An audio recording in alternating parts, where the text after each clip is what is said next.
कि जनसुराज आखिर गांव-गांव क्यों जा रहे हैं? गांव-गांव इसलिए जा रहे हैं क्योंकि बांका की जो समस्या है, जरूरी नहीं है कि पश्चिमी चंपारण की समस्या वही हो, जरूरी नहीं है कि वही समस्या पूर्वी चंपारण की हो। जो पूर्वी चंपारण की समस्या है, जरूरी नहीं है कि वो आदमी के पास एक धूर जमीन नहीं है। देश के स्तर पर 100 में 38 आदमी के पास जमीन नहीं है, लेकिन बिहार में 100 में 60 आदमी के पास जमीन है ही नहीं, तो बेचारा खेती करेगा कैसे? जो बच गए 40 आदमी, 2 बरस पहले हमने उस काम को छोड़ दिया।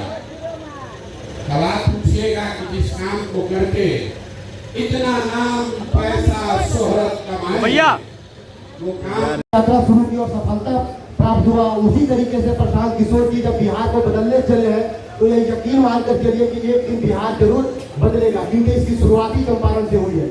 मैं 2-3 छोटी-छोटी बातें में जनसुराज के बारे में आप लोगों से बता देना चाहता हूँ कि जब भिकियावा से यात्रा चली है, पश्चिमी चंपारण, पूर्वी चंपारण, गोपालगंज, सिवान, छपरा, वैशाली, समस्तीपुर, मुजफ्फरपुर, शिवहर, सीतामढ़ी, मधुबनी, दरभंगा, खगड़िया, सहरसा, बेगूसराय, यहाँ तक हम लोग यात्रा कर चुके हैं। वहाँ के बाद जब हम लोग यात्रा लेकर पहुँचेंगे तो बांका भी आएंगे, और बांका जब आएंगे तो गांव-गांव हम लोग चलेंगे, वहाँ लोगों से मिलेंगे, वहाँ की जो समस्याएं होंगी उसको सीमित करेंगे हम लोग। फिर वहाँ संगठन बनेगा, संगठन के बाद फिर हम लोग जो यहाँ कमेटी जिनको जो जिम्मेदारी दी जाएगी, उनके ऊपर ये जिम्मेदारी होगी कि जनसुराज को लोगों तक कैसे पहुँचाना है। आज चूंकि प्रशांत जी आपके बीच आए हैं, ताकि पहले लोगों को यह बता दिया जाए कि भाई जनसुराज आपके यात्रा शुरू की और सफलता प्राप्त हुआ। उसी तरीके से प्रशांत किशोर जी जब बिहार को बदलने चले हैं, तो ये यकीन मानकर चलिए कि एक दिन बिहार जरूर बदलेगा, क्योंकि इसकी शुरुआती चंपारण से हुई है। मैं 2-3 छोटी-छोटी बातें में जनसुराज के बारे में आप लोगों से बता देना चाहता हूँ कि जब भिकियावा से यात्रा चली है, पश्चिमी चंपारण, पूर्वी चंपारण, गोपालगंज, सिवान, छपरा, वैशाली, समस्तीपुर, मुजफ्फरपुर, शिवहर, सीतामढ़ी, मधुबनी, दरभंगा, खगड़िया, सहरसा, बेगूसराय, यहाँ तक हम लोग यात्रा कर चुके हैं।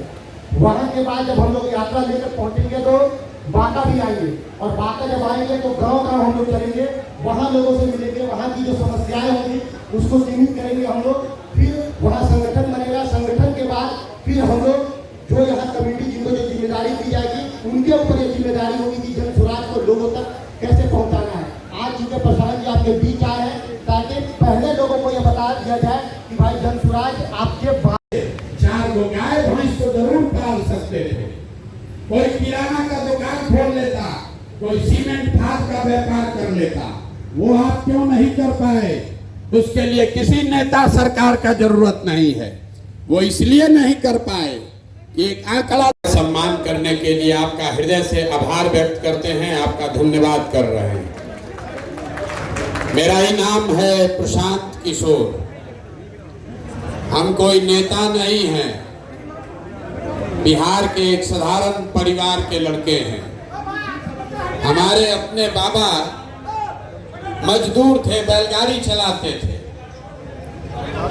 इसी बिहार में सरकारी विद्यालय से पढ़कर हमने अपना बिहार के बेटा है जो अपने घर परिवार को छोड़कर और गांव-गांव चले हैं कि हमारे आपके बाल बच्चों के चेहरे पर लाली आए, उसके जीवन में खुशहाली आए, लोकतांत्रिक व्यवस्था लागू हो। इसी के लिए जनसुराज का संकल्प लेकर 4 गो गाय भैंस को जरूर पाल सकते थे। कोई किराना का दुकान खोल लेता, कोई सीमेंट खाद का व्यापार कर लेता, वो आप क्यों नहीं कर पाए? उसके लिए किसी नेता सरकार का जरूरत नहीं है, वो इसलिए नहीं कर पाए। एक आंकड़ा